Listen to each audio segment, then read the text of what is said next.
Just about 3.5 hours to go from here at the Sahlen, 6 hours at the Glen. I'm down in the BMW camp in the GTLM team of BMW Team RLL with Ludwig Willich, who's the president and CEO of BMW North America. And Ludwig, approaching the halfway point of this race. BMW is running 1-2 in GTLM. Halfway point of the season. How's the program going so far? Are you guys satisfied with what you've seen from BMW? Well, obviously, BMW Motorsport and Team RLL have done a tremendous job to get us where we are. We're extremely proud not only to have won Laguna Seca 1-2, but this was exactly to the day 40 years after we won the 12 Hours of Sebring, so that was a great success. Now, having that celebration and our 40th anniversary meant a lot for us. And we actually ran the number 24 car in the same livery as we ran in 75 with Brian Redmond and the other guys. So it's a great year for us. And I know 1975 was a great year. You were talking about the victories there. That's all in the past, and there's been certainly a lot of success. Let's talk a little bit about the future. What's going on here? What kind of a sneak peek have you given everybody into the future with BMW? Well, first of all, let's finish this season, but also we have the GT3 M6 here, which is a customer car for Europe in the future. Let's see what we can do with it in the US. Is that a car that we can expect to see maybe next year here, or does that take 2 years to get to the US? Let's wait and see. Let's finish this season first. They want to finish this season, maybe more importantly, they want to finish this race the way they're running right now, 1-2 in GTLM.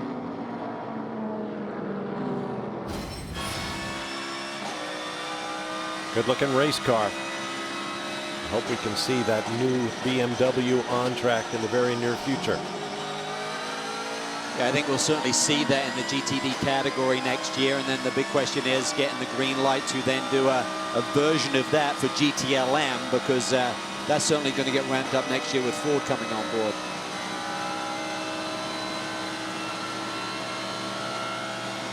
Just love listening to these onboards. Lucas Luhr has got around his teammate Dirk Werner, and it's not for the pit stop cycle, it's on the racetrack, so nice job by him today. It's a guy who may have one of the most underappreciated careers in professional motorsports, certainly here in the United States, where Lucas Luhr was the leader in the former American Le Mans Series in 50+ victories, amazing. Yeah. And he just he's driven for all of the major manufacturers virtually.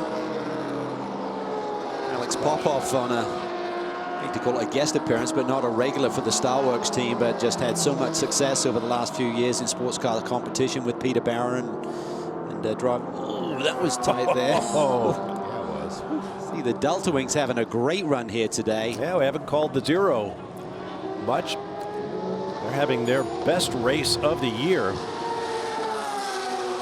Andrew. I'm down with the Delta Wing. In fact, Catherine Legg just got in the car about 2 laps ago. She's brought it back in. So there is a problem around now. I'm just going to see it's a brand new chassis on the Delta Wing. So they have put the engine cover back on. They are now working at the back on an electrical part, which they're going to change. And Michael's coming around. He's going to show us, I think, in a minute. And I know Carl's really good at this stuff, so he's probably going to tell us what the piece is. That's your finger, yeah. I can see. Now, what do you reckon that is, Cal? Can't quite see, Andrew. They broke an input shaft in testing recently down at NOLA. Had a good test down there, Andrew. They continue to develop. I understand it may be a gearbox issue, Andrew. Yeah, I think you're right. They are going to work on that. So they have, of course, had gearbox issues with this car, well, going way back, in fact. And remember, we had all kinds of problems with the gearbox at Daytona at the start of the season. So seems to be back biting them again. Yeah, it's a new EMCO design, which they got at the last second of Daytona. BMW in, Brian. Routine stop down here. Dirk Werner stayed in the 25, took 4 tires and fuel. He's back underway. I'm going to walk down here to Core Autosport. Damage to the right rear of that prototype challenge car, what we call the cheese wedge behind the right rear wheel, broken and hanging down. And lucky to survive that other hit that he had with Nick Tandy. We didn't really see the aftermath, but he got into the guardrail on the inside. James Goy showed 5th in class as the 31. Whelen Team Fox car hits the pit lane. Eric Kern still driving. Brian. Curran stays behind the wheel. I talked to Dane Cameron a little while ago. What's wrong with this car now is the toe is out a little bit in the back from the contact earlier, and the traction control is not working. So thank goodness for dry right now. That makes the car a little bit easier, but it's a little bit loose in right-hand corners because of that toe, that alignment. Derek Curran back underway. And the 10 car from Wayne Taylor Racing also made a stop. Jordan Taylor taking over for Max Angelelli. On board with Jordan. Yeah, and significantly with these last spate of pit stops, they should be able to clear the 3-hour mark when those bonus points are awarded. So track position now is vital to those bonus points. To Brian again. Oh, sorry, that's John Edwards getting in relief of Lucas Luhr. Shout from over the pit wall is that the front wheels were turned, the steering wheel was turned, so they couldn't get the wheel change done. So John had to correct that as he takes over from Lucas Luhr. A little bit different approach. The other BMW did not change drivers at this point in the race. I like this Racing Z4 in black. Lucas was waving at someone there. I'm not sure whether it's maybe the sister pit, maybe didn't clear his way in. That's why he came in a little bit cockeyed.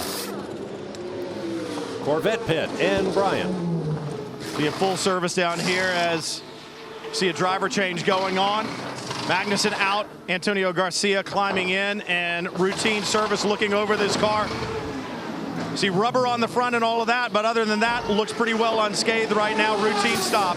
Andrew? Yeah, even my age, you learn to these. This is the part down here which you saw them changing on the Delta Wing. That's the gearbox actuator. So soon this rod comes out and helps shift it. It's all very technical for an old bloke like me. Keep smiling, Andrew. Credit the guys on that Delta Wing. Virtually every part of that car is a one-off. It's new, it's being tested, it's being tried in battle. It has virtually nothing in common with anything else up or down the pit lane. So it's a pretty courageous effort to go forward with a one-of-one. Timmy Keane, the team manager here at the Delta Wing project last night at the drivers' meeting, he said, I'm a little bit frustrated. He said, we've got the new chassis, done a lot of work, but when we look back at the results we had in last year, we're going a bit slower. So there's a bit of a head scratcher going on there in terms of why we're losing pace. Car's a little bit heavier. Nemo Roa said, tell me 100 pounds. He says nothing like that with the new lighter weight monocoque that we're running. But even so, they don't quite understand why they don't have the lap time they had last year. 911 stop. Tandy stays in.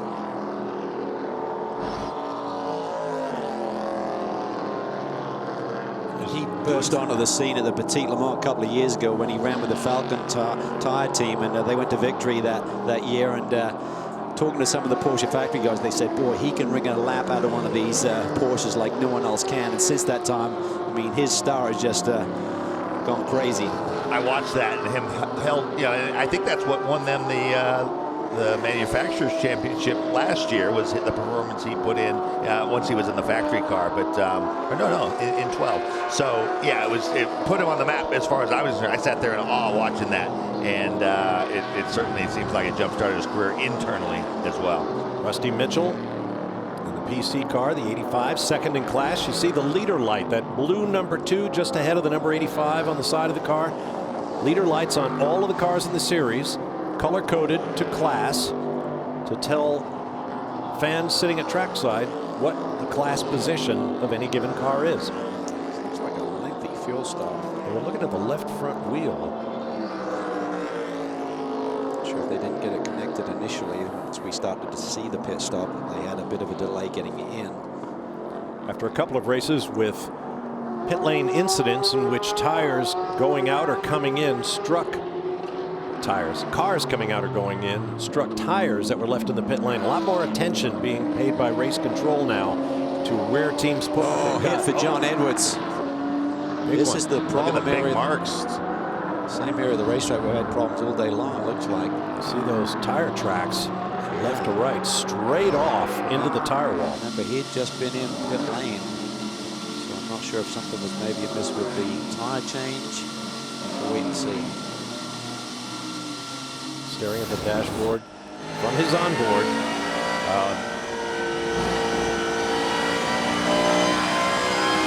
This is the chute. High speed leading to the left-hander in the boot. Wow, that was strange.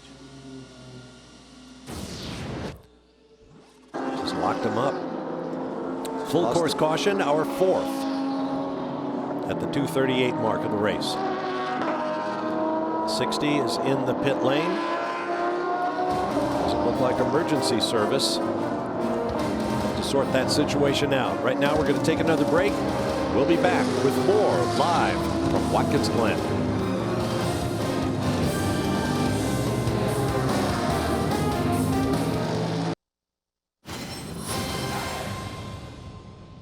The big news coming out of the 24 Hours of Le Mans is that Ford will run a pair of Ford GT supercars in the 2016 TUDOR Championship GTLM class and another pair of cars in the World Endurance Championship. Michelin is the exclusive tire partner on both the production car and the race cars, and that process of exchanging data and simulations is already well underway. This will be the first time that Ganassi Racing has worked with Michelin, and with Porsche, Ferrari, Corvette, and Aston Martin all longtime Michelin technical partners in GT, one of the biggest challenges will be for Ford, the Ganassi team, and for Michelin to quickly build a deep relationship. The Michelin technical director, lead engineer, data performance analytics engineer, and race tire developer all met with Ford and the Ganassi team in France before Le Mans to help accelerate that process. The plan is for the Ford GTs to start testing on Michelin's reference tire in order to build a baseline. Then as data is accumulated and the car is developed, Michelin will work with Ford to develop a tire that's going to meet their needs. On the subject of Le Mans, all of the podium finishers who are here competing this weekend were gathered at the Michelin trailer.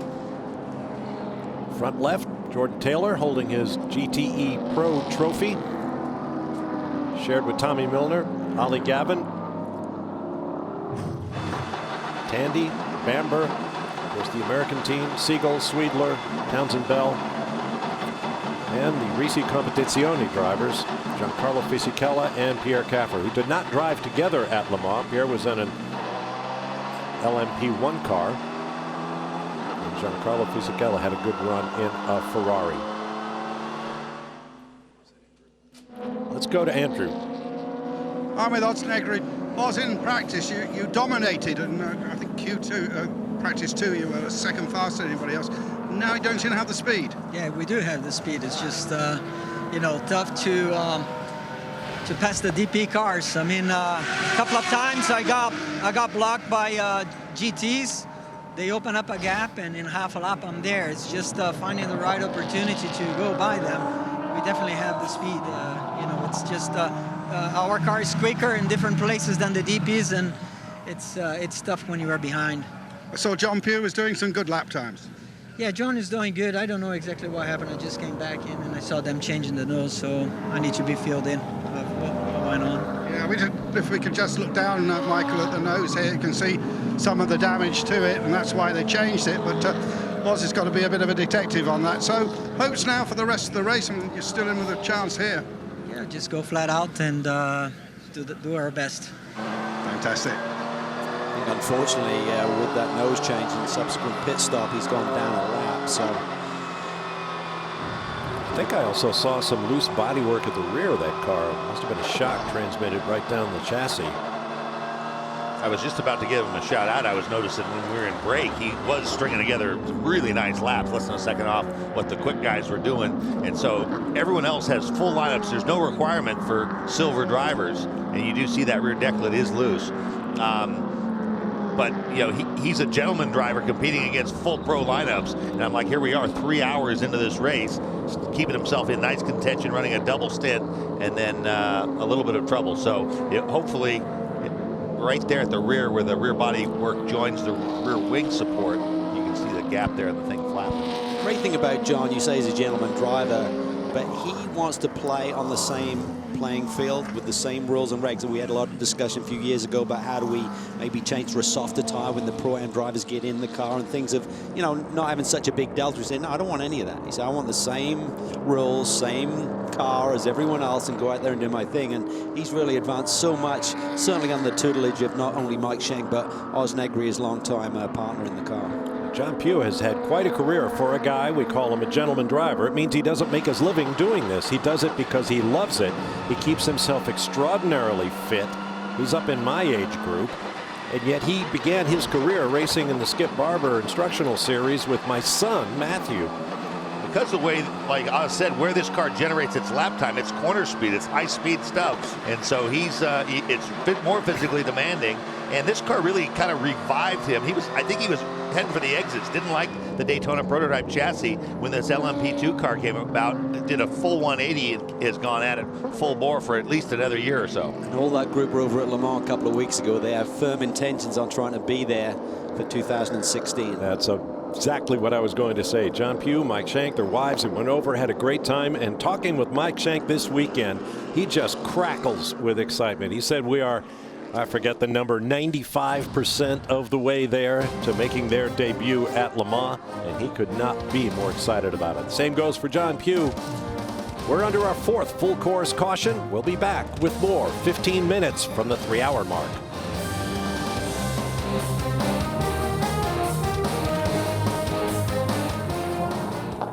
Back live at Watkins Glen, the BMW M4 safety car pulls off, and the field is back under green at the Sahlen 6 hours, powered by Audi, and the number 10 of Jordan Taylor now moves to the front. And there could be some added intensity in getting to the front right now. We're about 10 minutes away from awarding those bonus points in the Patrón Cup. Steering problem or not, Nick Tandy is now back on the point. Up the tire number 17, having a great run here in the 4th spot. Brian Sellers behind the wheel as Barbosa looks to the inside of Jordan Taylor. Rule on restart, saw Tandy pulling out the instant the green came out. They'll be looking closely at that. It's not only pulling out of line.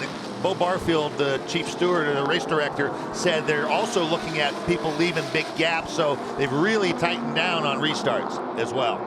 It used to be on restarts, green, you go racing, but they don't want the guys taking advantage of the situation and basically creating their own acceleration zone behind a car that's, staying at the prescribed limit. You can be a sitting duck at times if guys behind you just gang up on you like that.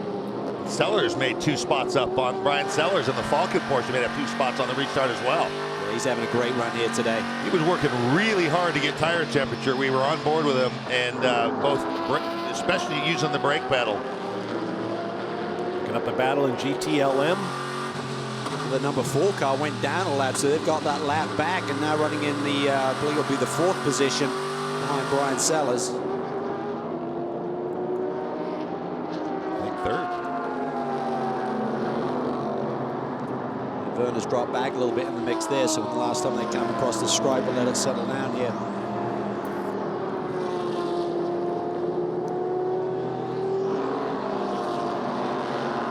Yep, timing scoring says Nick Tandy on the lead. Brian Sellers in the 17 left to your screen is now 2nd.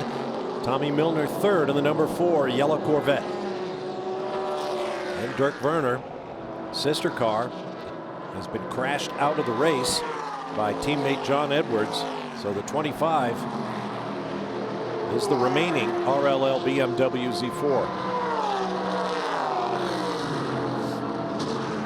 See all those big puddles behind the Armco guardrail. I'll tell you how much rain we've had in the last couple of days, but it's been dry since the end of the 1st hour. On board the 4 now in replay. The restart here. It gets a bit tight here. You're allowed to use that curving. Watch that, the 25 goes down the inside, has a little wiggle. A little paint traded there.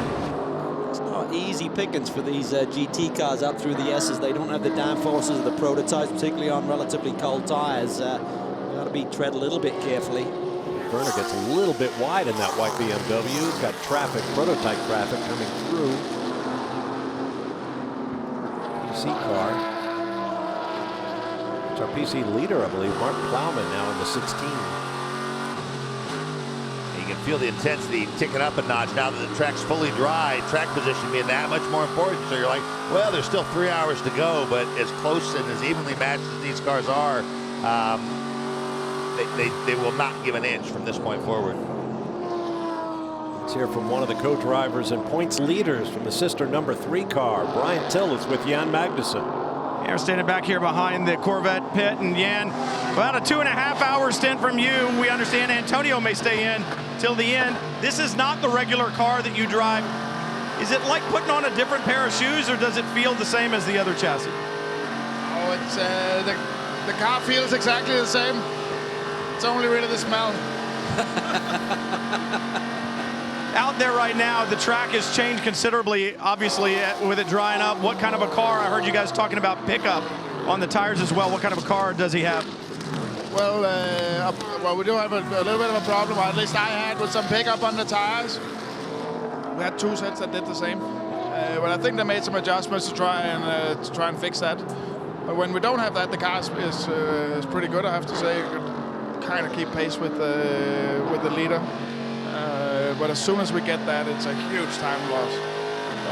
At the beginning of the race was really interesting, scary, and because it got a little bit more wet, and so the slick just wasn't working at all. They're going to try to get the number 3 back to victory lane. It'll just be a different chassis this time, Bob. All right, thanks very much, Brian. I'll say the beginning of this race was scary, and we were sitting high above it. Jan Magnussen in the middle of it. Just about 5 minutes away from awarding points in the Tequila Patrón North American Endurance Cup. See the trophy? Trust us when we say every team in the pit lane wants a piece of that. We'll be back.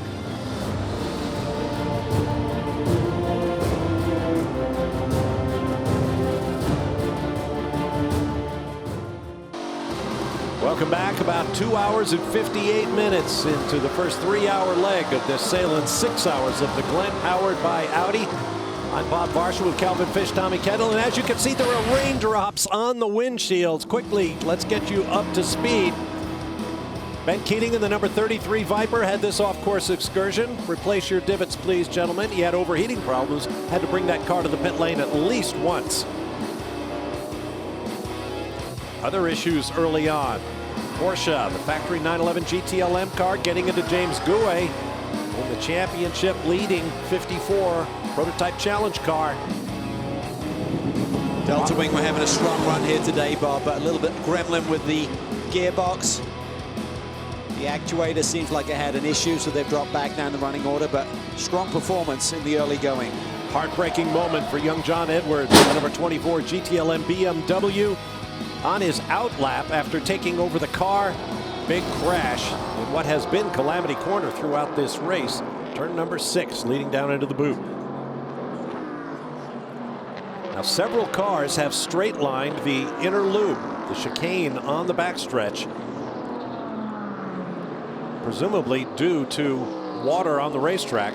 The key is, Bob, with just about half a minute to go before those bonus points, there's a little mistake by both Jordan Taylor and Scott Brewer going straight on at the bus stop chicane has promoted the number 5 car to the top spot, and they already lead the Patrón Cup standings, and they could be on target for getting those 5 bonus points here at the halfway mark. And the same thing happened in GTLM. I think as a result of the mixture, Tommy Milner had taken the lead and then went straight, and not clear whether he actually stopped, which is what they were told to do if they straight line the chicane. Those are the 4 longest races of the season, 24, 12, 6, and 10 hours in length respectively.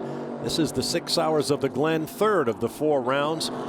Points will be awarded, and at the end of the season at Road Atlanta, a $300,000 bonus pool will be shared among the top cars in each of the classes. So the bonus points were awarded 1st through 3rd, and then 4th on down, everyone gets 2 points. So it's really only bonus points if you're in the top 3. So it's so critical, and it's hard to make up ground.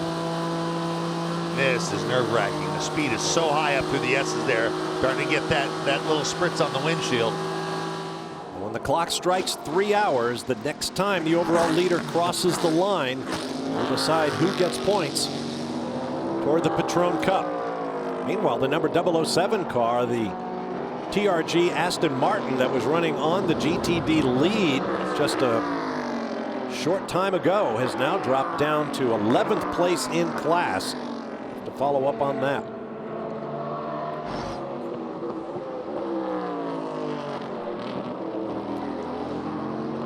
Unofficially, at the 3-hour mark,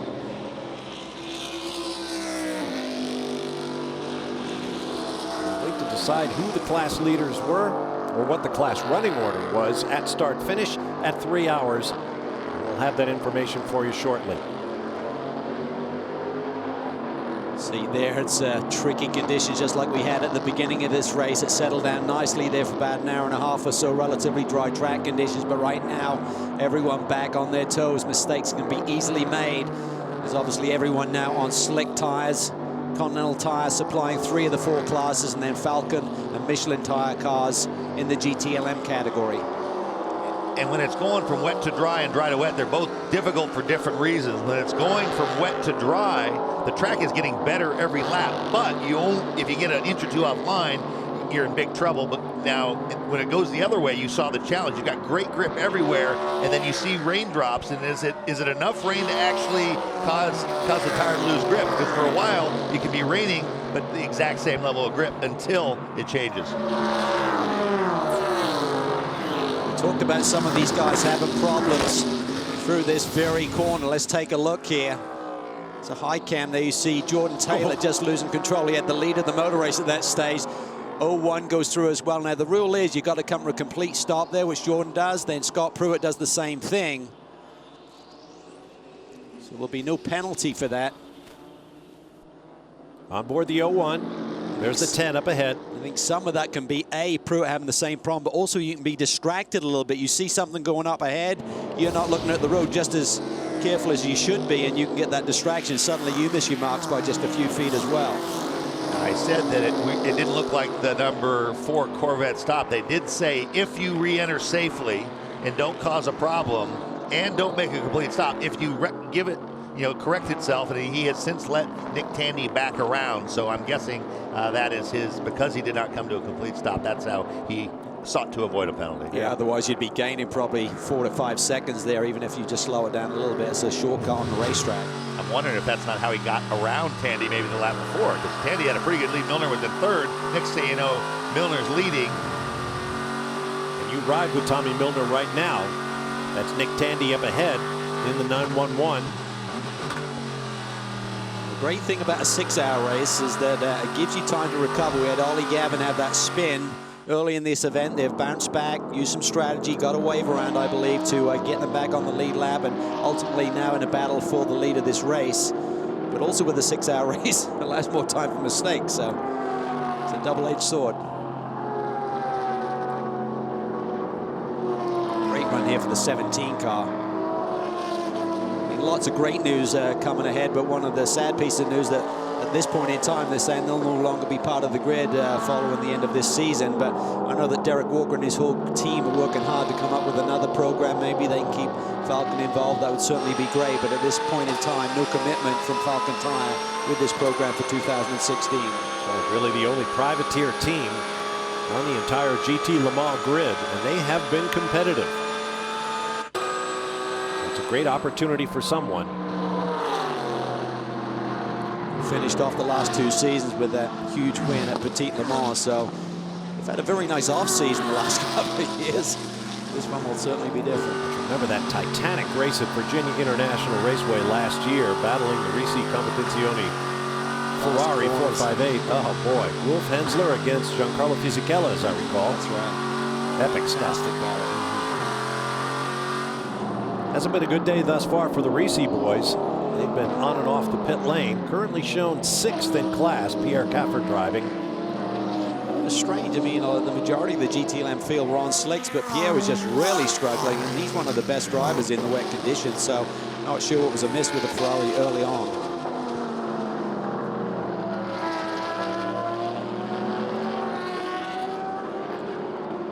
Well, we've done a quick tabulation of the points at the 3-hour mark in the Tequila Patrón North American Endurance Cup, and here are the leading teams in each category. The number 5 from Action Express, they claimed the prototype cup last year. The 52 from PRI Matheson and the 54 Core in a tie. Number 3 Corvette has basically led that competition all year long. And keep in mind, this is not a reflection of the championship standings, but just in the Tequila Patrón competition. You could have won every race, but if you weren't scoring points at all those incremental stops along the way, you'd be nowhere in the championship. That's where the strategy comes in. And speaking of the red Ferrari from Risi Competizione, there they are, and they may have just had another incident to mar their day. We have reports of a spin. third in class right now. Oh, I'm sorry, the 3 car is the one that had an issue. Antonio Garcia. This is right where Edwards had his issue a little bit later in the corner, and did he get away with it? I don't think he hit anything. Yeah. Wow. Olay. Wow. The key part was he lost control a little bit further through the apex. Yeah. Apologies to all the guys listening in down in the Reese pits. I may have given somebody a heart attack saying their car went around. Another break coming up. We're now in the second half of the Sahlen 6 hours of the Glen. There are your 4 category leaders on track. We'll be back.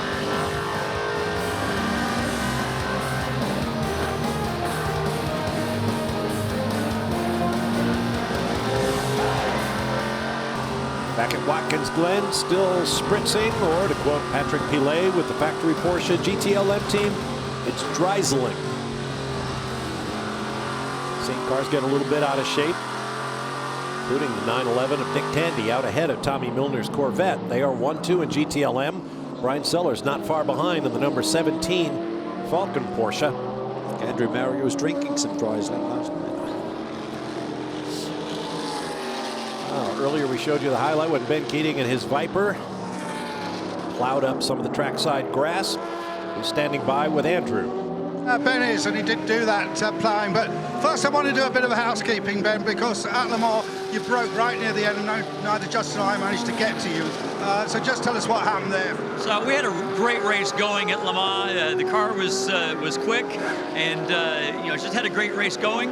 And about 2 hours left to go in the race. We had a problem in the gearbox. We could no longer shift between first and second gears, and eventually that worked its way up, and we decided to come in and put in a new gear cluster, but it still wasn't right. So we just decided that instead of continuing to go through gears, that we'd call it a day. But it was a great experience. Really loved Le Mans.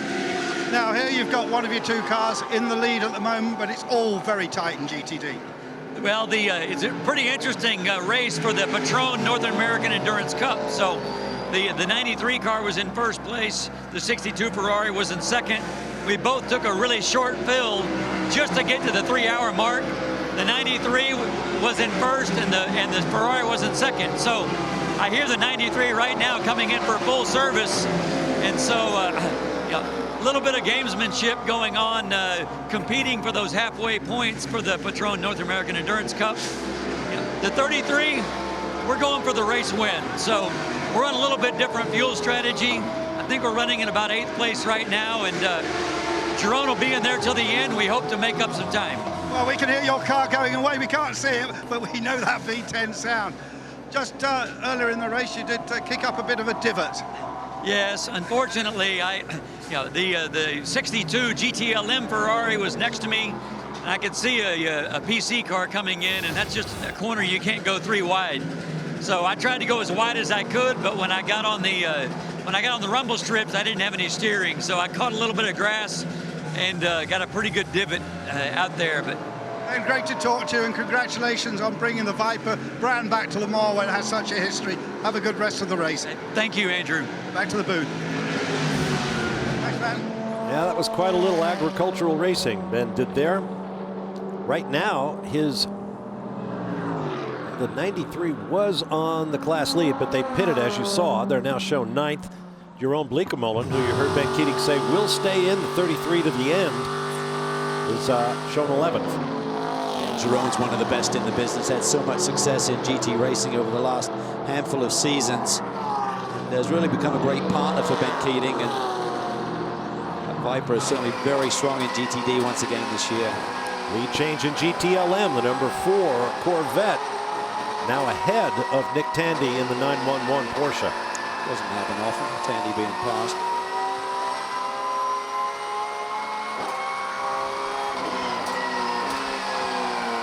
Where all the action is taking place.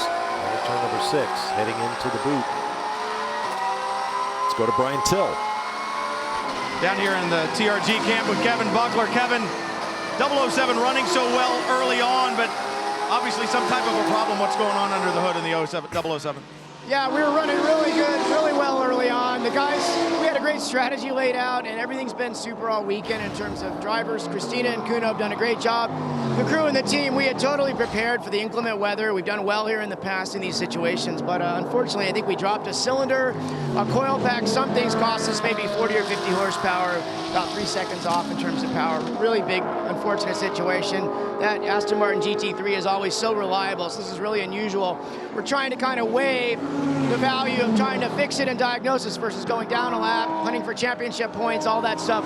So we're probably going to leave her out. But again, everybody did such a good job. Big disappointment for us. Huge disappointment. He said they don't want to have to raise that hood. If they do, it'll be at least a 4 or 5 minute fix. Yeah, I think they just got to hang in there. I think the rain would actually help them. That's almost like a built-in traction control system when you don't have full power. That crew came back from Le Mans. They went over not to race the 24 hours, but to race in an Aston Martin tribute event that took place on the morning of the Endurance Classic. Kevin had, I believe the number is 8 cars over there running in that brief sprint race. But they came back fully revitalized. Kevin and his team won their class in a GT Porsche at Le Mans back in 2002, so he knows what it takes to win over there, and I wouldn't be surprised to see him back there with a car or two somewhere down the road. Valiente has taken over the reins from Richard Westbrook. Again, they're tied for the lead in the championship with the 5 car. And Michael's not been feeling that great. I saw him on Friday. He said, I think I might have a flu bug or something. He said, don't get too close, and wasn't feeling the best. So with the 2-driver lineup, those are the risks you run. I mean, it's ideal in terms of maximizing your track time, not having too many drivers or a third guy who's not used to the car recently get into these longer distance races. But you know, if suddenly someone can't pull their weight, it makes it tough on the other guy to really carry the load, as in Westbrook today. Here we see Curran right behind him, still trying to get that lap back. They got back on the lead lap at one stage, but still showing a lap down to the front 4 in the race. And that 31 crew is a team that brought in a third guy, Max Pappas, very quick, not involved in the championship situation, so he could drive either that car or the sister car, the number 5. I think that's the ideal scenario. If you've got 2 cars to have a 5th guy. Yep. You know, have a floater. If your team's working well and they're used to working together, leave them alone. Where it can get a rise, driver changes and any little thing. You know, someone who's not been in the mix for a while, it's really hard to bring in and be up to the speed of the other guys.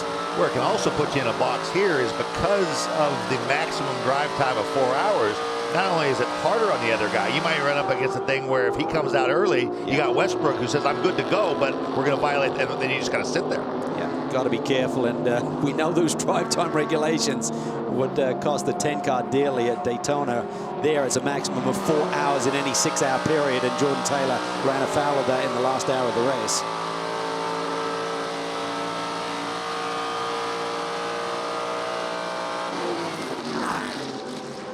Through the gearbox goes Jordan Taylor.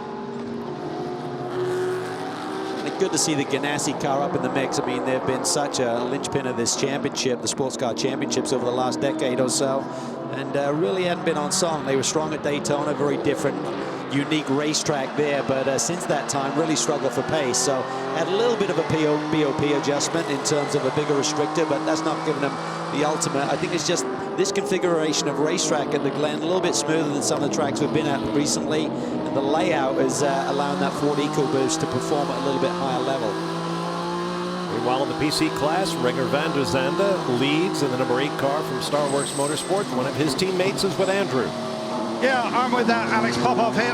Alex, you're having a good run, but right now we've got a lot of competition coming because young Martin Plowman's having a big charge. Yeah, we're doing good. We're really happy with the car. We're running strong. The car we were running with the same tires the whole race, yeah, so we're going to have a good car as soon as we go back with new tires. Renger's doing a great job, and he's going till the end, and I think we can do it. We have a great car the whole weekend, and we're going for it. I say hi to my family at home, my daughter. Happy birthday. Happy birthday. She's back in Venezuela? She's down in Fort Lauderdale now, so happy for her, and wishing to be there with them, but tomorrow I'll be with you soon. What are you thinking about for the rest of the season? Because you're an occasional driver at Starbucks these days. Yeah, I'm working on some sponsors, and for sure I'm going to do a couple more races this season and planning for a full season next year, and trying to see different options, but hopefully we can stay here and do a full season and properly to win the championship. Alex, great to talk to you. Back to the booth. Thank you.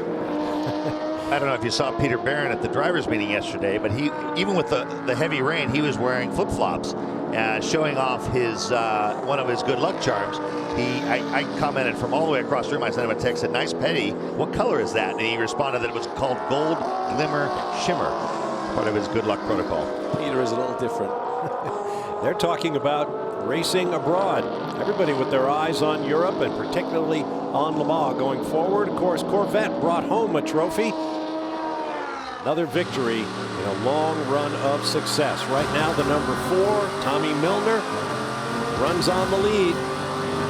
Shaping up as a great year at Corvette Racing. Le Mans as the centerpiece. 4-lap lead, Ollie Gavin. I think it'd be a big cheer in America. The Corvette team getting another one. There is the Stars and Stripes. Corvette Racing get their 8th victory here at Le Mans. Nice one. Well done, Pratt and Miller. What a day for those guys.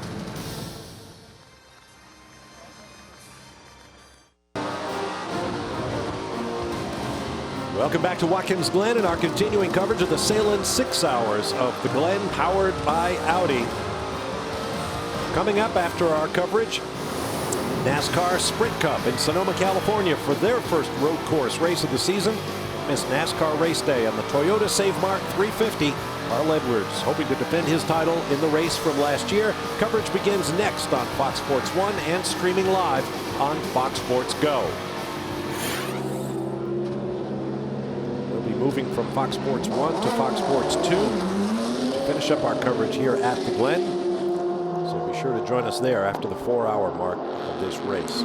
Scuderia, of course, coming off that brilliant podium run in GTE-AM at Le Mans. Having a strong run here. Tanzan Bell was leading when he hit pit lane, so Ferrari got a little bit of balance of performance or adjustment of performance here since the last round, so looking a little bit stronger.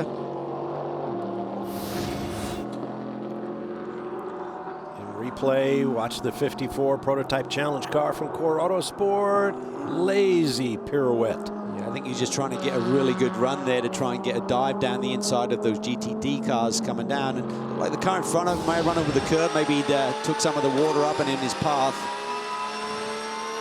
On board the 17, Porsche 911 RSR. Brian Sellers, 3rd in the GTLM class right now behind Tommy Milner's Corvette. And Nick Tandy in a similar Porsche, dead ahead. Saw the back end of the 911 step out when the thing loaded up, and that sounds like what he was saying, that, you know, there was a steering issue, and that when it was loading up, it was getting loose on him. Can't release the steering wheel. You got that steering input in there. When you try to unwind it, maybe it's not unwinding quickly enough, and suddenly you're on the power, and it's like you're oversteering the car. You got too much steering input at that point. No further sign of raindrops.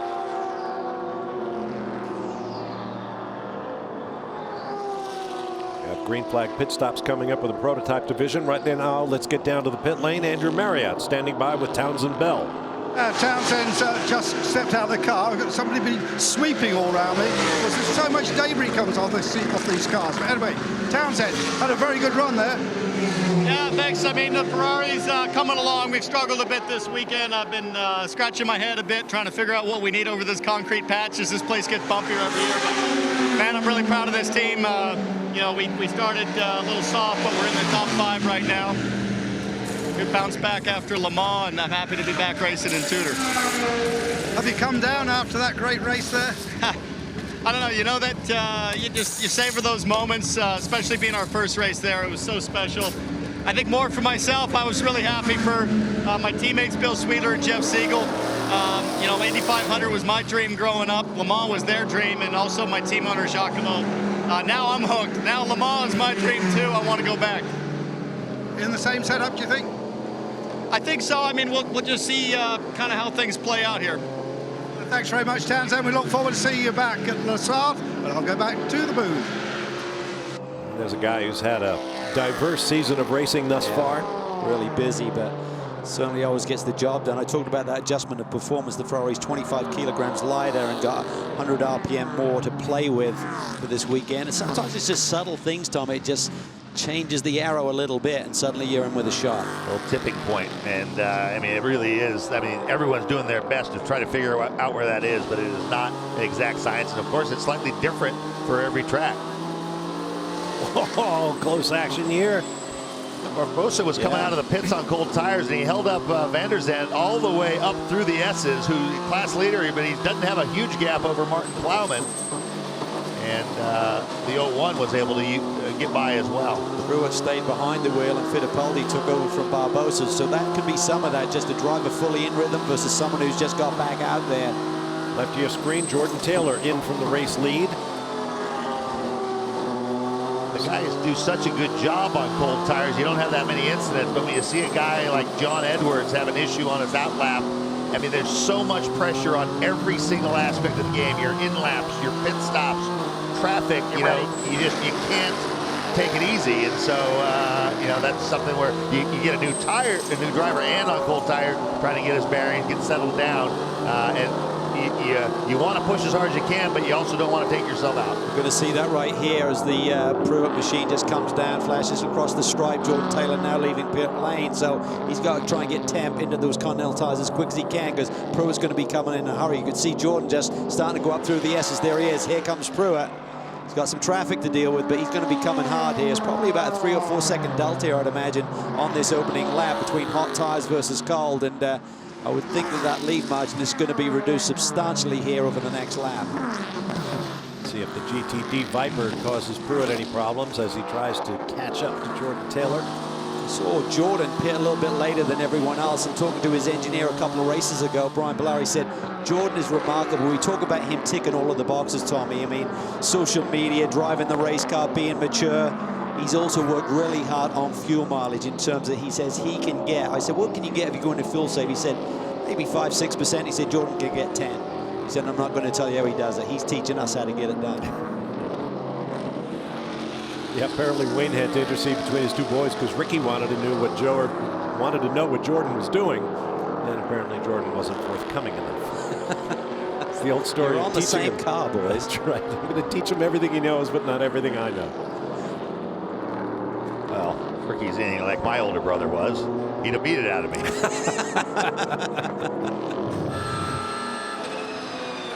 Board with Brian Sellers once again in the 17.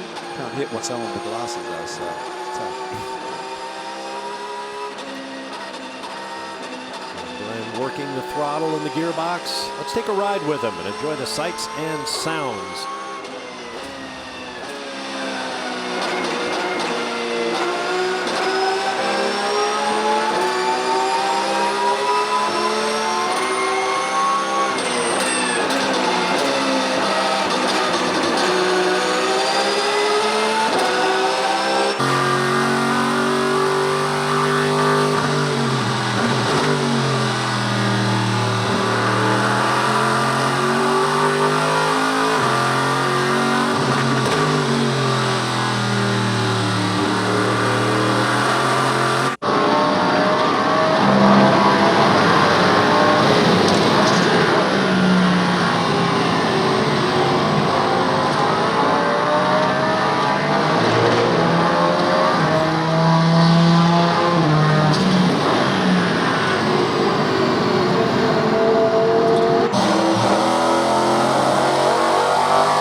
Porsche, V8 Chevrolet, V10 Audi.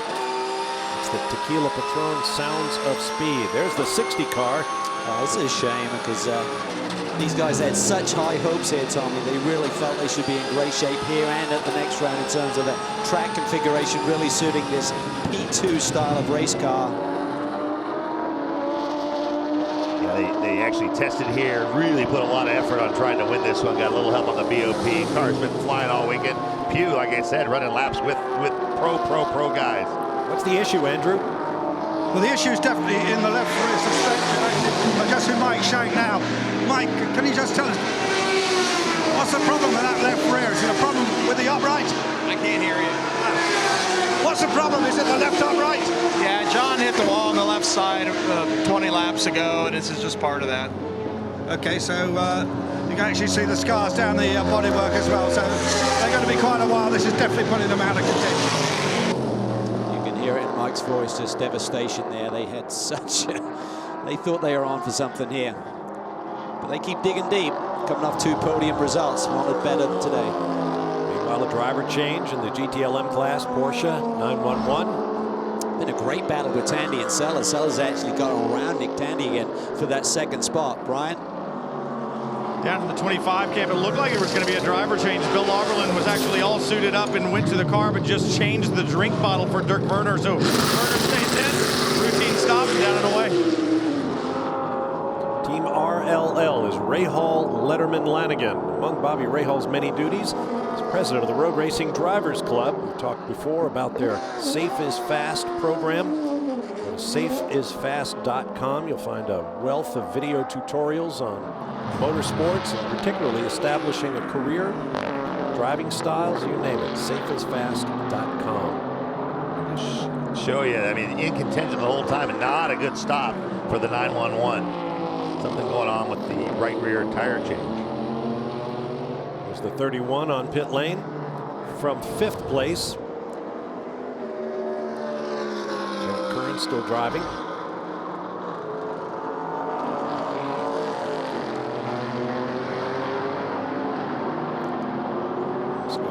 Closing up on Jordan Taylor, whose tires should be up to temperature now. Yeah, for sure. But as you can see, that's the delta between, you know, staying out there a little bit long. You got a big lead, and you're going to come out with a lead, but suddenly you're then going to pay that price of getting your tires up to temperature. We saw it at Long Beach where Joey Hand leapfrogged around when he took over the 01, but suddenly Jordan had hot tires and pounced on him. Brian. 31 is in. Max Pappas taking over the wheel of the 31. I talked to him earlier in the week, and he said, you know what? These cars are just so good now. I'm just here to fill in for a few minutes while the guys take the break. He said it takes a long time to get used to the speed, the approach speed, and the late braking into things like the bus stop that is so different than it used to be when I drove them. He said it really gives him an appreciation for just how hard the guys are working week in and week out. It's the 912 Porsche in from 5th in GTLM. Right on the left front of this one, Tommy. Wow. I think they've got a wheel number stuck or something. I heard something or something going on.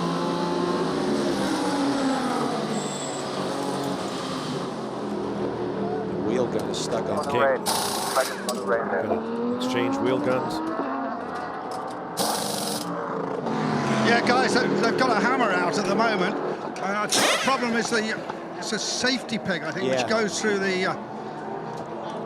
the spindle there, and they're just trying to hammer that out. So this is going to take a little while. This is definitely going to affect them. And now they think they've done it, and they've got you hear the rattle gun going, the tire is coming off, so that problem is fixed with a very small hammer, I have to say.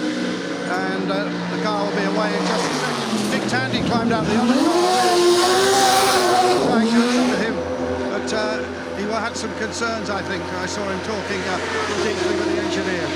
And there's those little ears, Tommy, that come out of the out of the wheel hub there to stop if a wheel nut comes loose from actually coming all the way off. But if they won't go in when you're trying to get that wheel nut off, it stops the wheel nut from coming off on a tire change, so they couldn't get the old tire off and get the fresh one on. Usually the socket pushes those things in. It's all automatic. And but obviously those things were stuck, and you had to punch them out of the way and then put the gun back on. They sent the gun to the other side of the car because they didn't want to hold up the rest of the tires while they worked on it, which was a quick thing. Yeah, those pins are spring-loaded. Maybe an issue on a future stop. As we are now past 3.5 hours into this 6-hour event. Number 17 completes the stop and returns from 4th in GTLM. We've got a break coming up. Wolf Hensler takes over in the 17 for Falken Motorsports. They're your class leaders.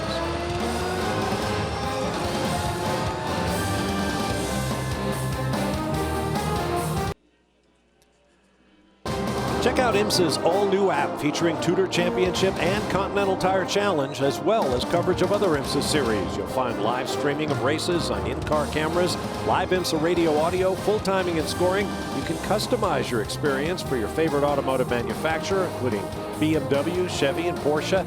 The latest news and videos, details on teams and drivers, and a whole lot more, including race schedule, ticket information, you name it. So go check out IMSA's new app.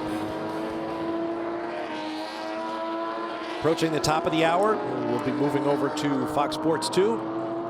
There is the number 73, Patrick Lindsay at the controls of that Porsche, 6th in GT Daytona, with a tire going down. Yeah, he's running in the 2nd spot at the time. You can just see there he's struggling for grip, and eventually that tire comes apart on him. He was able to get back to the pit lane, replace the tire. Notice those, the puddling and the rivers still running across the track. And you basically got little lakes feeding those, so the track is long since dry, but there's a reservoir coming from off track. If we were an oval track, it would be Weepers. Andrew Marriott is standing by with Porsche driver Nick Tandy, so here comes the Andy and Tandy show. Last time I spoke to you, where was it? We were in France somewhere, I think. Wasn't it fantastic? What a great race, and you must still be on cloud 9. Yeah, before we came here, I mean, you concentrate on what we're doing here, and, you know, our race isn't going particularly to plan, but, I mean, thinking back to that weekend, you know, it's what dreams are made of, going there first race and taking the win. And when you analyse your stints, and I think you did the fastest stint of all the 9 drivers, is that correct? I know that they were quite good. I know they were competitive against the other cars, but a very British approach. Just we won the race. Now with this car, the 911, you've been right in the mix, but you've got a problem, you tell me. Yeah, ever since the start, we've either bent something in the suspension on a curb or something's come loose, and the steering is about 20 degrees on the outer kilter, and we're not bad on fresh tyres, but when the tyre starts to wear, the car's a complete disaster. So we're kind of hoping, it's starting to spit a bit down here. We're hoping a bit of mixed conditions, otherwise we're just going to have to consolidate and bring it home, I think. Nick Tandy, 24 Hours of Le Mans winner. Thank you. Cheers, Andrew. 24 hours overall winner. Yeah, and I mean, those stints he put together were simply sensational. I mean, I believe I read a story this week that those were the fastest stints of like a 3:19 average, Tommy, which was within a second or two of the fastest lap of the race. With traffic, it's just, I mean, to be honest, I have a hard time believing that, but watching the monitor and watching how he drives, I kind of believe it. Yeah. I mean, Here's Finnish driver Markus Paltala in the Turner Motorsport number 97 GT Daytona version of the BMW Z4. This is a car that won the championship last year with Marcus and Dane Cameron, who clinched the Drivers' Championship. They were separated on points because Marcus had a European commitment for one of those races, but 4 victories last year, struggled a bit in the early going, but they again have had the advantage of a little bit of an adjustment of performance for this weekend. It's been continual actually through this season, and even though the other marks have had stuff this year, these guys are pretty much back to where they were very strong at the beginning of last year, so they could be in good shape here today. Number 62, Reese Carr, one of 2 Ferraris in the race, this one in GTLM, the other one from Scuderia Corsa, runs in the GT Daytona class. Pierre Caffer and Giancarlo Fisichella. Caffer just got in. Getting back to your point about those laps at Le Mans, Calvin. I mean, the all-time lap record when the Mulsanne straightaway was a straightaway and did not have the 2 chicanes on it. And a lot of the corners were tighter, if they existed at all.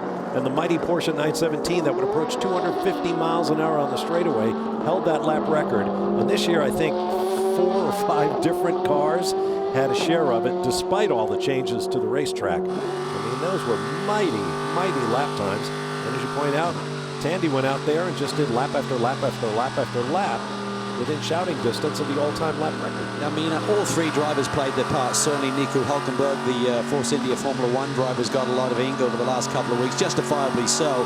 Great performance by he on his debut in prototype racing and at Le Mans. But Earl Bamber, he had the fastest race lap of that particular car, as we mentioned at the top of the show today. Tandy's stints were just phenomenal. He was fastest in the first and third sector, excuse me, which is where all the corners are. So he was getting the hammer down for sure. Look at the raindrops coming down in the boot. You can notice the reduced corner speed. They're definitely they're starting to lose the track. Big time. So the question will be, now we just saw the Ferrari that was in, and it hasn't had a particularly great day, but with pit cycle and so forth, with leading when it pitted, if anyone is due to make a pit stop, they might be able to skip one by going to rain tires, rather than those guys that just stopped having to come in a few laps later. They say you make your own luck, but you know that is real luck. If it rains 2 laps later, then you know there's nothing you can do about that. You can't suddenly throw rain tires on a dry racetrack. You're just going to tear them up. Talk about luck. These guys have had none of it. The number 38 car had 3 podium finishes this year, including one at Detroit. So the cars had a lot of pace, but just not their day after that incident, which tore up the suspension. Had a few spins, limped back to the pits a couple of times. Keep digging though. I mean, these guys are a good championship position right now, so points are vital. And on your bad days, it's all about damage control, no pun intended. Just get back out there and score a few points at the end of the season. You may reflect on just digging deep that day at Watkins Glen as we got us into the position at the banquet. There's the 007 Aston Martin in GT Daytona. Team owner Kevin Buckler talked about the engine miss. They figure they're down on horsepower, maybe dropped a cylinder. Awful close to the pit wall. They got to get it somewhat close because of where the fuel hose comes out of the overhead. But you can see the tire changer struggling to do it. Still waiting on fuel, so it didn't hurt him. Doesn't look like. We may have had a driver change, or just passing the bottle for the driver, Christina Nielsen. Shown as the driver. We'll have to wait until timing and scoring recycles. Side by side, couple of Porsches in GT Daytona. 58, Madison Snow runs 4th. Is Patrick Dempsey's other teammate. Yeah, Marco Seefried, who stood on the podium with Patrick Dempsey and Patrick Long, 2nd place in GTE AM at Le Mans. Cropped out of a lot of photos because of the clamoring over Patrick Dempsey. Magnus, in their typical tongue-in-cheek form, had a press release saying our driver, and they had an arrow to Marco Seefried, and you can't see him in the photo in the press release. I made a wisecrack during the broadcast. So Patrick Dempsey is on the podium at Le Mans. Porsche wins for the first time in forever. And I thought, well, I said, whose picture do you think is going to be on the newspapers all over the world? And I was so happy that evening. I was looking at the AP Wire stories. 2 stories about Le Mans. The first one, Patrick Dempsey is on the podium at Le Mans. The second one, Porsche wins the overall for the 17th time. Well, we've got a changing racetrack as we get set to switch over to Fox Sports 2. Here's a look at where we stand in the various classes. Number 10 out front in prototype. Chevrolet over the Ford of Pruitt and Henn. In prototype challenge, Star Works boys out front. Got Matt McMurray on the driver's strength with the 2nd place car in class. And then the reigning series champions. In GT Le Mans, Milner and Gavin in the Corvette over the Porsche. Wolf Hensler and Brian Sellers. And Pierre Caffer and Giancarlo Fisichella in a Ferrari. Look at that, Chevy, Porsche, Ferrari, BMW, all represented in the top 4. Coming up next, here on Fox Sports 1, race day. Getting set for Sprint Cup action in Sonoma, California. Our coverage continues on FS2. We'll switch over now. So for Calvin Fish, Tommy Kendall, Andrew Marriott, Jamie Howe, and Brian Till, I'm Bob Varsha. Enjoy Sonoma or join us on Fox Sports 2. Welcome to the southern tier of Upper New York State, to legendary Watkins Glen International, site of round 6 of the TUDOR United SportsCar Championship for 2015. It's the Sahlen 6 Hours of the Glen, powered by Audi. Hello everyone, I'm Bob Varsha with Calvin Fish and Tommy Kendall, Andrew Marriott, Brian Till, and Jamie Howe. We'll be sharing pit lane duties. 2 hours to go in the race. give you a look at the leaders, but right now, look at that picture. We've had intermittent rain and sunshine today, so the drivers and teams have had to deal with a very difficult racetrack. Have a look at the highlights of the race thus far. Wet track when we began the day. Orblin just loses control there on the slick tires. Earl Bamber had nowhere to go, damage to the front end of that Porsche as well. 25 car still very much in the mix for the lead. On board with Oz Negri and the prototype, Ligier Honda gets into one of the prototype challenge cars. Bruno Giacchera into the tire wall. There you see the damage. Same corner later on in the race. 38 prototype challenge car in the hands of Jerome Mee. Didn't notice the 31 prototype coming up behind the car. He was trying to slip behind. Contact there. Another PC car in the tire wall. Ben Keating trying to make way for some traffic. Gets really wide there down in the boot of this racetrack and runs wide onto the grass. Big divot there. They do continue. On board the number 911. Watch the 54. Another prototype challenge car. They have really had their share of contact today. The Delta Wing, a radical, lightweight, high-speed prototype car. They've had so many mechanical issues. Arguably their best race of the year thus far, but more mechanical woes to deal with, particularly with regard to the gearbox. On board with John Edwards, out just after a pit stop, hard into the tire wall. Again, Calamity Corner, turn 6, down in the boot. WeatherTech entry getting into it, the number 48. That's our championship leader in GTD. Turns them around as we see raindrops on the windshields. And the 94 car goes to the front. This is Antonio Garcia, the number 3 Corvette. The borrowed chassis that came over from the Larber competition team, because there are only 3 of these Corvette C7Rs in existence. Doing a pirouette without striking anything.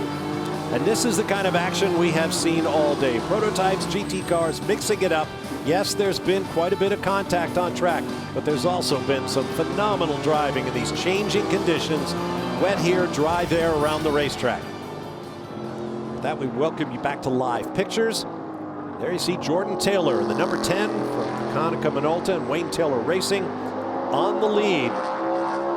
Well, that was just that onboard was just a few laps ago. Yeah. It wasn't just great action. It was the battle for the lead. Scott Pruitt was right up the tailpipe of the number 10 car. But look what's happened since it started to get wet.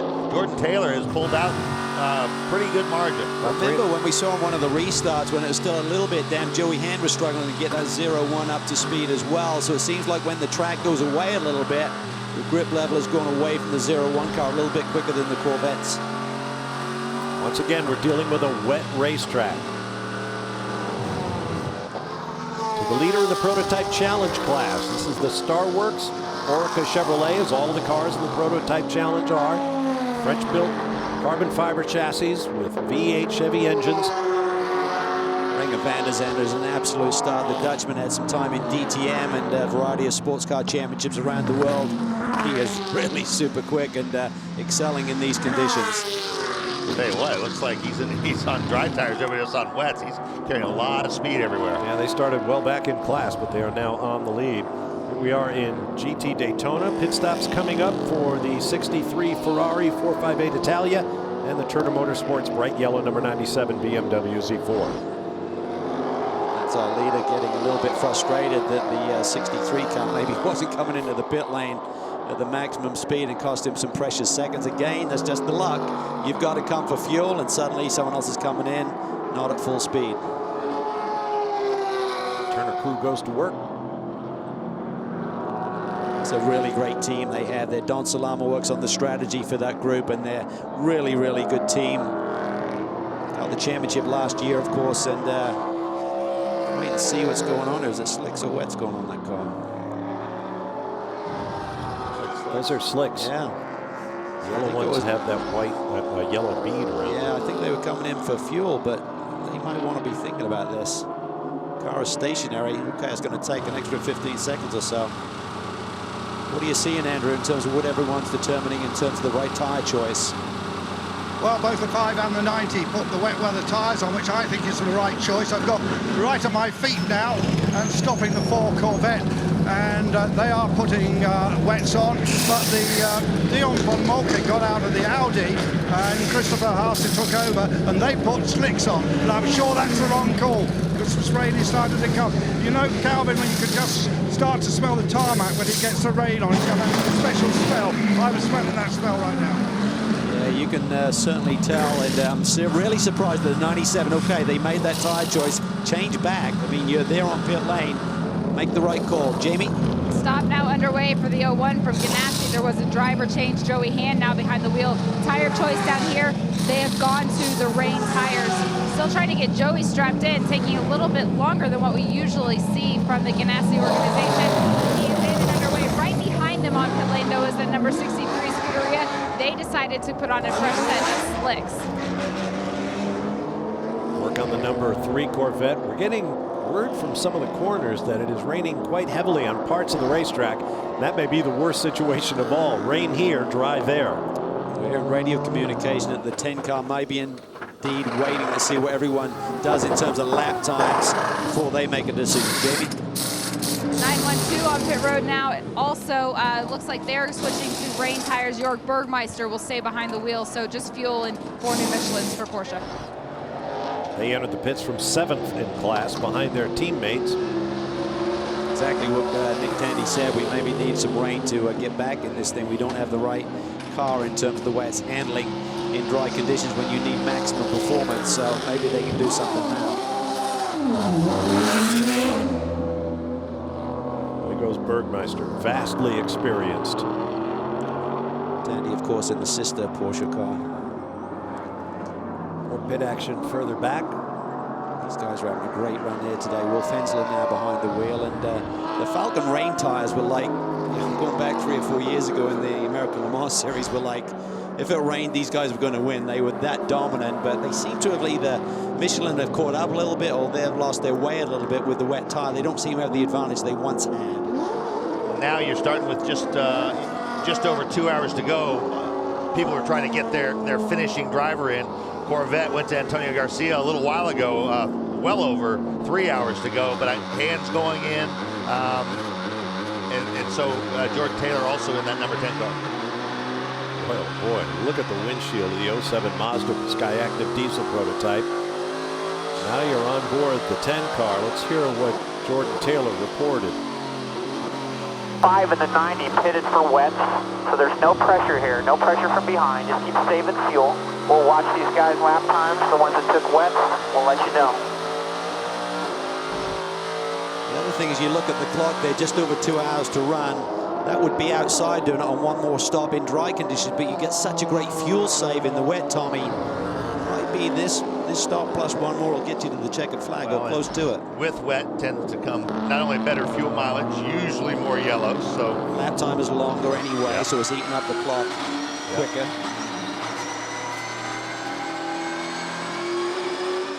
.911 GTLM Porsche's in. Jamie?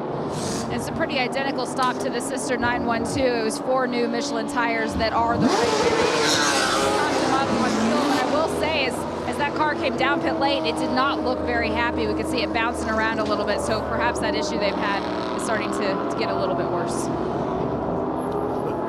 Boy, that's got to make you wonder as you go back onto the racetrack with a car that you're not particularly happy with, and now you've got diabolical conditions on track. The 31 is in.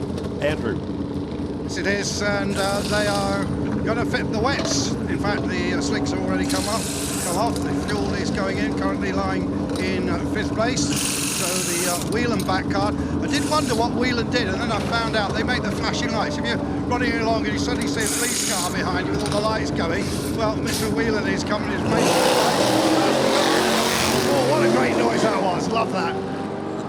Yeah, don't engage the police officer who stopped you, telling him how much you admire those Whelan lights on his car. It's not going to get you anywhere.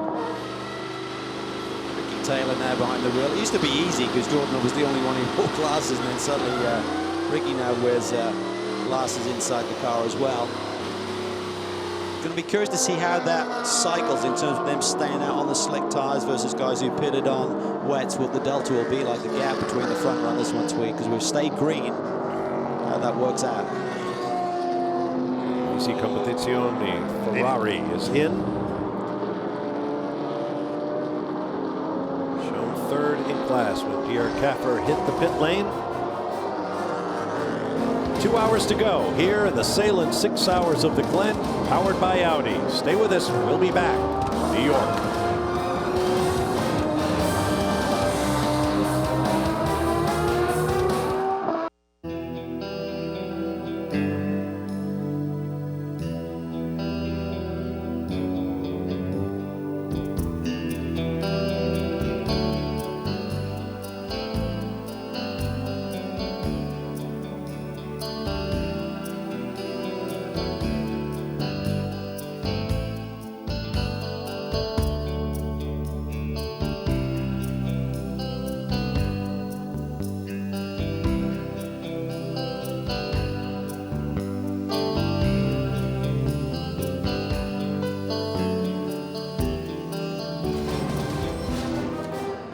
So many decades of memories here at legendary Watkins Glen International, site of the Sahlen 6 Hours of the Glen, powered by Audi. Somewhere out there is Seneca Lake and the village of Watkins Glen, where road racing in the United States began after World War II. In 1948, they ran for several years. And unfortunately, a fatality and an accident sent them to the top of the hill in a racetrack. Here's our Audi race recap. Early moments of the race looked a lot like what the track looks like right now, wet, as Bill Auberland found out. He did, and Earl Bamber just nudges into him and broke the front fascia on that Porsche. Had to have a fix for that a little bit later in the going. Then a big moment here, Oz Negri looks to the inside, and one of the PC runners, Bruno Junqueira, just clips him and sends him into the barrier. The 11 car out for the day. Pretty severe vet damage to that car. Same spot of the racetrack a little while later. Two more cars, a prototype and a prototype challenge. Jerome Mee into the tire wall after contact with Dane Cameron. Ben Keating had a big moment here. Gets a little bit wide onto that painted curb, into the grass. Huge divot out of the grass. Got it back to pit lane for a quick fix. On board the 911, watch the prototype challenge car. In this case, the 54 in the hands of James Gouet. Around it went. No action taken. Problems for the Delta Wing. This radical prototype car. So much work and effort put in by the organization. Gearbox problems have sidelined them. John Edwards on cold tires just gets caught out here. Huge impact. You hear it. No further action. Big disappointment for that team just as they got back into the championship hunt. On board the 22 WeatherTech Porsche. GTD rival Audi. Paul Miller Racing. Contact, around goes the Audi. Here is where Edwards had his trouble, and I think he gets hit by that prototype challenge car behind him. Avoids the tires, little bit of contact on the right rear, but still running pretty strong, but cost him some time. That was Antonio Garcia, the Starcross number 3. On board with Scott Pruitt. Good racing action here. Jordan Taylor was in the number 10 up ahead as they worked their way through GT traffic. And an awesome battle all day long between the 10 and the 01. And all of a sudden, to show you how you just keep pressure on, and then any little break or mistake, and there was a little bit of a slow driver change on that last stop to Joey Hand, and now Ricky Taylor has 20+ seconds. And Oz Negri sits in the number 60 Ligier JSP2 chassis. Honda power for Michael Shank Racing, and they are headed for the garage. Yeah, team just tweeted they're done for the day, looking forward to the next round, but major disappointment for that group. There's our Continental race recap. Ricky Taylor now leads in prototype. Renger van de Zande for Starworks Motorsport in prototype challenge. Tommy Milner in the Corvette number 4 in GTLM. That's the car that won the class at Le Mans just 2 weeks ago. Marco Seefried, who was on the driving strength with the Dempsey Racing team that got to second step of the podium in GTEM at Le Mans. Racing with the Magnus team this weekend. John Potter, Andy Lally, and they lead in GT Daytona. See the difference in choice of lines there between Wolf Hensler and Ricky Taylor there. Different cars, of course, but it's all about just searching for grip, seeing where your car will pick up grip. You've got the concrete patches, the black top. There's a difference in feel and grip there, and then you've got the sealant on the racetrack. It doesn't get any tougher than this racetrack, which is actually going to be resurfaced. We're going to have the short circle remain in use for the Cup guys coming here shortly, and then the track will be closed until action for next year, Tommy. Yeah, you saw the outside line is what Jordan Taylor, extreme outside line, and then he crossed over because right when you want to start putting the power down, you rejoin the old line, super polished. So what I used to try to do is you run outside, then you cross the line before you get to the exit, and you actually want to put your power down on the extreme inside, even though it's a weird line geometrically, it's where the grip is. Boy, those pictures don't lie. It has suddenly gotten very murky. Watkins Glen International has been completely embraced by a bank of clouds, it would appear. You can't see more than a few hundred yards in any direction. The track fully wet. Looking at Joey Hand here in the 0-1, taking over from Scott Pruitt. Joey will finish it out here today, but took about a second out of Christian Fittopoli's gap for the second position right here, but Ricky Taylor still comfortable in front with a 20-plus second lead, and a lot of that is due to his brother Jordan just staying out there on those slick tires when the track was kind of in that crossover period. He really gapped the rest of this prototype field, and remarkably we stayed green, so that margin stays intact. You can see that sudden rooster tail there on the concrete patch. The conditions these drivers are dealing with are just incredible. Championship leader there, Michael Valiente and Richard Westbrook. They tied for the lead with the 5-car coming in here. Having a good day. They were a little bit off strategy. They kept Richard out early in the going and then had to pit him for fuel when everyone else stayed out, so got a little bit behind in that shuffle, but even so, the 90 car has been very competitive here today, and you'd have to think that Richard Westbrook will finish it off here today. Action in GTLM. There's your class leader, Tommy Milner, in the car that won Le Mans. It was a car by the side. 54.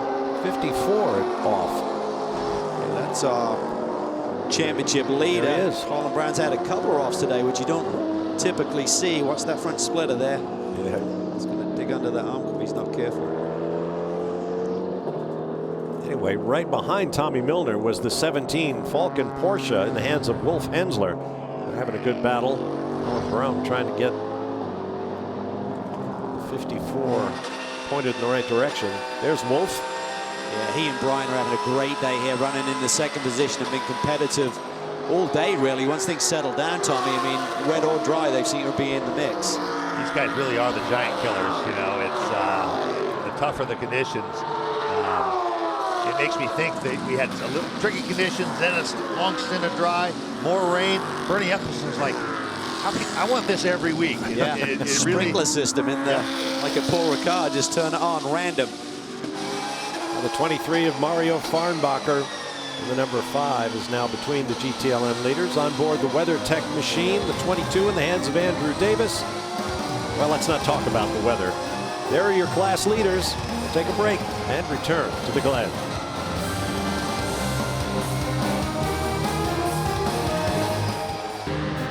Welcome back to Watkins Glen and the Sahlen 6 hours of the Glen, powered by Audi. We're on Fox Sports with Calvin Fish, Tommy Kendall, Andrew Marriott, Brian Till, and Jamie Howe. I'm Bob Varsha, and the weather conditions are just going from bad to worse.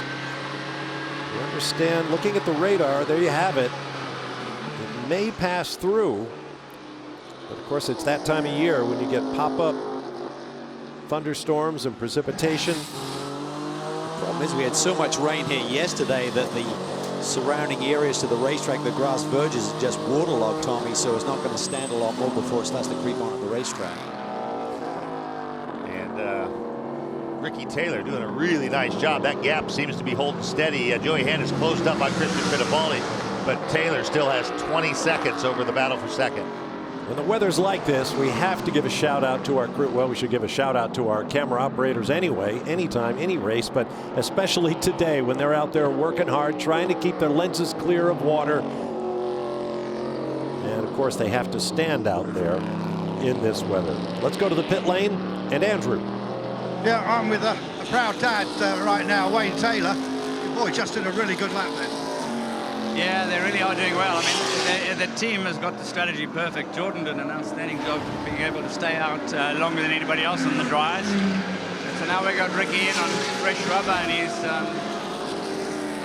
doing some really good pace. But this team, the pit stops, I don't know if you've seen them. We beat everybody on every single pit stop. It was a bit of a gamble to leave him out that long. It was, but we were asking him. It's the driver's choice, you know. And at the point, he said when we wanted him to come in, he said he thinks he can do another 2. The very next one, he said, no, I think it's time to come in. Yeah, so to go though yet. Yeah, ain't over until it's over. Ain't over until it's over. Jamie. Well, moving it down to the GTD side of things, the 44 for Magnus Racing still leads with Andy Lally behind the wheel. So Marco Seifert, you handed driving duties over to him. You said the rain was better for your setup. Why is that? Yeah, we did kind of a mixed setup. Because, I mean, we started nearly in the dry and then it dried out. But we have kind of a mixture so for both sides. That's why we are maybe not the fastest in the full rain, also not in the full dry, but we can adjust the sway bars. And as you can see, we are now in the lead, so we hope we can bring it to the end on that position. Magnus obviously looking to get their first podium of the year, but I want to talk about the 24 Hours of Le Mans with you. What was it like to be part of that fanfare around Patrick Dempsey? I mean, that's a great thing, to be honest, to join that. And our achievement just 2 weeks ago at Le Mans, it was really great. To be honest, I didn't expect it that we end up really up there. I'm really proud of that, the whole team, and also being part of that whole project. I mean, it's really super working with those 2 guys, with Patrick Young and Patrick Dempsey. And yeah, we still have to party about that victory. Showing the B-roll right now on TV of all of you guys up on the podium. I know that was exciting. Yeah, it was a great moment there, I should see it. What's that like when you have to go from an event like the 24 Hours of Le Mans across the ocean here to the TUDOR United SportsCar Championship? How do you manage all of that? I even had in between another run in Paul Ricard last weekend, so I think that's the 9th or 10th weekend in a row that really keeps me busy. And as you say, it's not that easy. You always have to try during the week to take 2 days off and yeah, settle down and then getting prepared for the upcoming weekend again. You're in good driving shape. Thank you. Yeah, he's running full-time in the Blancpain series and doing the Enduros over there as well. So this team, they haven't had a great season by their standards this year, but finished on the podium here the last 2 years. So Watkins Glen certainly happy hunting ground for the Magnus boys. Look at these conditions. So Joey Hand has closed in on Christian a little bit. Christian actually opened up on the last lap, Tommy, so it's an ebb and flow to this as well, but Ricky Taylor has still got the hammer down way quicker than these boys at this stage of the game. Yeah, it's something that I think him being paired back with his brother, we saw Jordan really kind of mature into the race finisher. It used to be Angelo, the baton got passed to Jordan, and Ricky was solid, but you got the feeling that he didn't want the ball in critical situations. And this year I've watched that change, and so Ricky has just been mega on a number of occasions. And here, I mean, it doesn't get tougher than this. Race on the line, horrible conditions, and look, he's holding off Christian Fittipaldi, stretching Christian Fittipaldi and Joey Hand. Christian won this race in 2013 with his teammate of the Mustang Sampling Cider Tree Corvette Daytona prototype, Joao Barbosa, who in turn had won the previous year with Darren Law as his co-driver. I wonder how many teams went into the back of the transporter today and said, well, you think we're going to need the one with the headlights? That's for sure. Here we see Joey Hand has now closed back up on Christian, as these 2 guys have now gone a bit quicker than Ricky Taylor. So they're starting to find their feet, so to speak, in terms of finding the quick way around here and where the grip is at. And I think that work that they did at Putnam Park for the 01 machine will really work out well in these conditions. They've been working really hard on the traction control, getting that to be more efficient.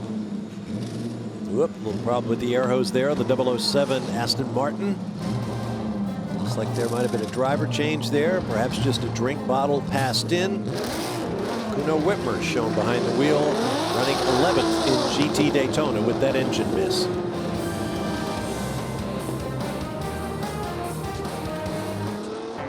Well, the picture says it all in terms of the weather conditions here at the Sahlen 6 Hours of the Glen, powered by Audi at Watkins Glen International.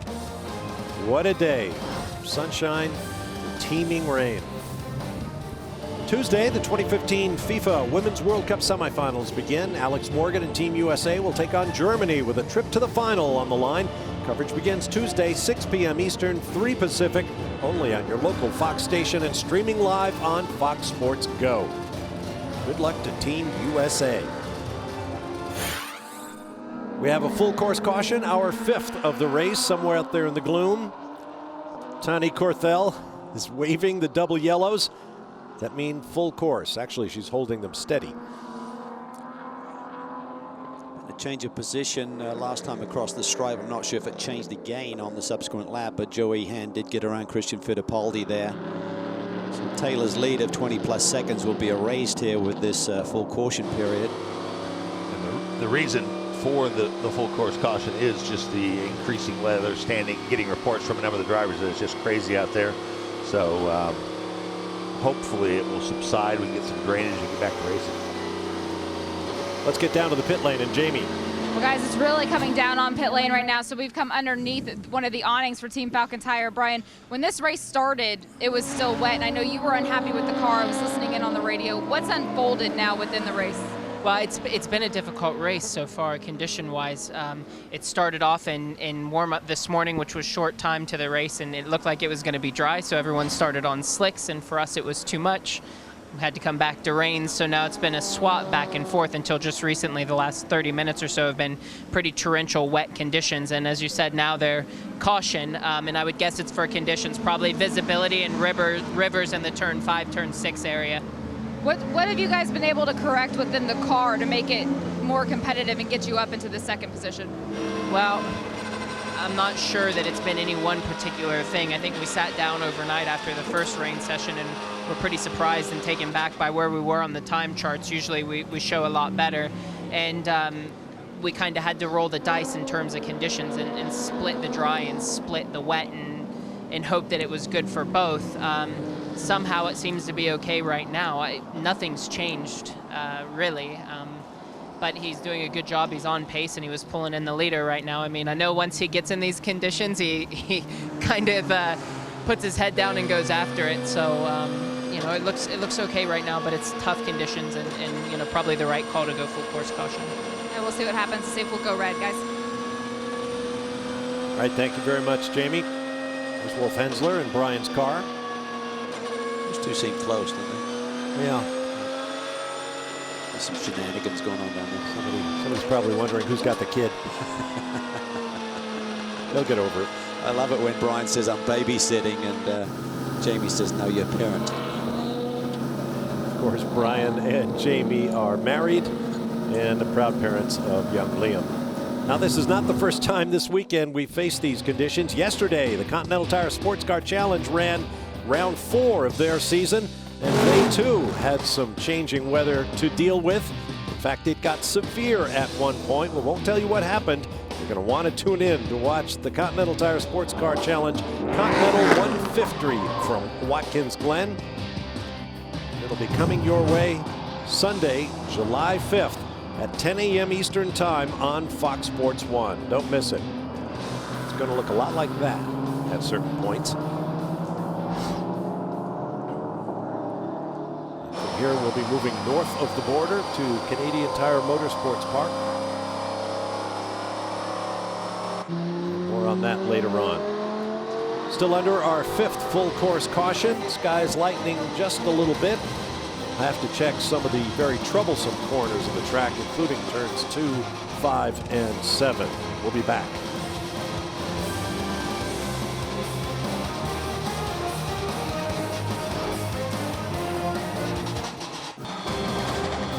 Welcome back live to the Sahlen 6 Hours of the Glen, powered by Audi. Round 6 of the TUDOR United SportsCar Championship under our 5th full course caution. Due to monsoon-like rains, the skies appear to be lightening slightly, but of course that's not the entire situation. Just because rain is falling, it also pools, and as we've talked about through the preceding portions of this race, the ground around the racetrack is absolutely saturated, and that leads to pooling, and that's an intolerable condition. I think the key is, I mean, you know, I was just outside the booth here, and the rain does seem to be subsiding a little bit. And if they can ensure that it's safe to keep the cars out there, Tommy, that's just going to disperse the water. If you park them or anything, that's when suddenly there's nothing, and we see the red come out as I say that. So, well, there may be a problem with water pooling at some of the corners. The red flag is out, and the field will come to the pit lane.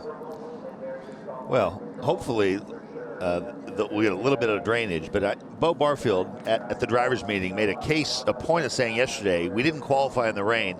Don't take that as, he said, we're road racers. We race in the rain, we qualify in the rain. But if it gets to the point where there's too much standing water, we won't keep going. So, I mean, there is a serious commitment to keep going and let these guys do what they do, which is race in the rain, choose which tires to be. That's the brush trying to sweep away some of that standing water. Is that in 2? That's in turn 2, yeah. That's where the banking meets the curb, and it kind of holds the water there. This is probably why the reason is. It's safe to keep them out there at the speed they were doing, but they want to do some work on the racetrack, I would think, Jamie.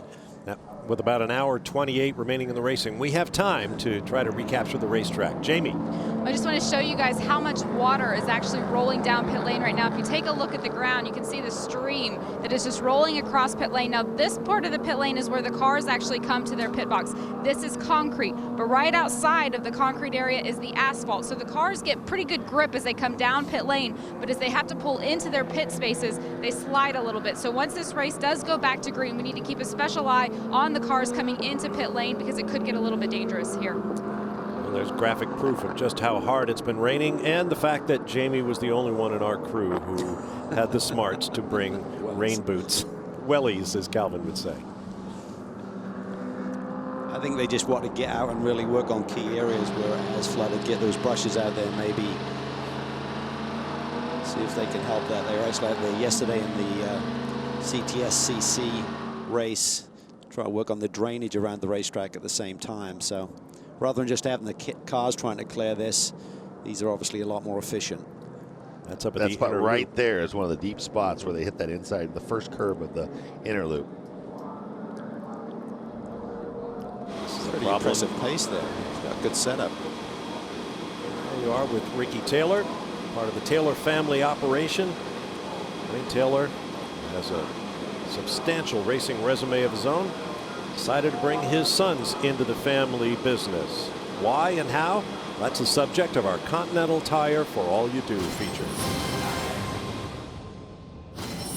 You always want to put your kids in the best place with the best people and surround yourself with the best.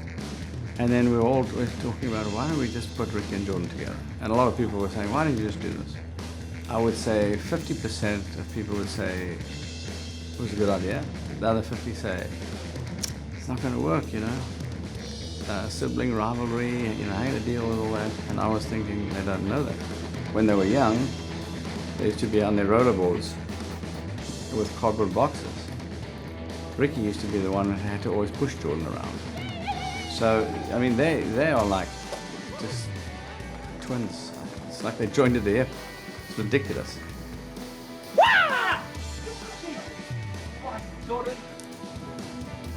Whoa. Well, they give me a fright, you know, and he jumps out of the bushes and he does all these weird things, and every single time, I mean, he catches me. You know, I keep thinking next time I'm going to be on top of it. He gets me all the time. I think that 50-50 was Wayne's brain as well at times. Should I do it? Should I? No. Yeah, I should do. No, I shouldn't do this. Oh, man. Turned out to be great. You saw some shots of their Wayne with a driving suit tied around his waist on the track map of Daytona on the timing screen in front of him. That was another little family milestone when Wayne decided he would race with his sons and his longtime driving partner and business partner, Max Angelelli. And I'll just never forget Wayne getting out of that car after a stint and saying, "Huh, that's it. I can't do that." They're going to have to go the rest of the way. Big moment for them. Now you see the crews coming out to the cars, stopped in the pit lane. We're going to go to Brian Till. Cooper McNeil down here at Alex Job Racing, getting off the stand. You're watching the rain come down. Perfect time to think about WeatherTech floor mats, I guess, so I don't get mud in my car. But track conditions right now, I know you weren't particularly pleased to see the red flag. Yeah, not at all. We were running second. Andrew's killing it right now in the WeatherTech Porsche. This is definitely some WeatherTech weather for sure today here at Watkins Glen. But yeah, I started this morning and it was damp conditions on slick tires, which was pretty sketchy to run on at full pace. But it's too bad the red flag came out because we had a nice 45-second lead on P3, and we were catching Andy Lally there in the lead pretty quickly. So Andrew's doing a really good job right now for us. Hopefully we can get back to green reasonably soon, but what is it that you guys are going to need to do to find that first win of the season? I know you've been knocking on the door. Yeah, we've been pretty close here and there, finished second at Daytona. But Andrew and Lee are going to finish from here, so it's up to them. But the car is handling really well. I couldn't thank the Alex Job WeatherTech guys enough, and hopefully we get back to green soon because I know he's got a hot rod ready to go. They are ready to go to the front and ready to get back to green flag racing, Jamie. As we watch the cars all sitting on pit road right now, just a quick update. We don't see red flag conditions in this series very often, so I just want to let you know what they are allowed to do. Basically, a crew member is allowed to go to the car with an umbrella. They can also go to the car and clean out the windshield on the inside and the outside to get some of that fog off, and they can put a cover over the car. Other than that, they can do absolutely nothing until we go back to racing. Well, they can go take a close look at it, as you just saw that mechanic doing on one of the factory GTLM Porsches. There are big changes coming for the GT classes, specifically the arrival of the worldwide GT3 specs in GT Daytona racing. Alex Job Racing, for whom Cooper McNeil drives on the WeatherTech machine, has already ordered 2 of the new GT3 Porsches for 2016. We'll be back.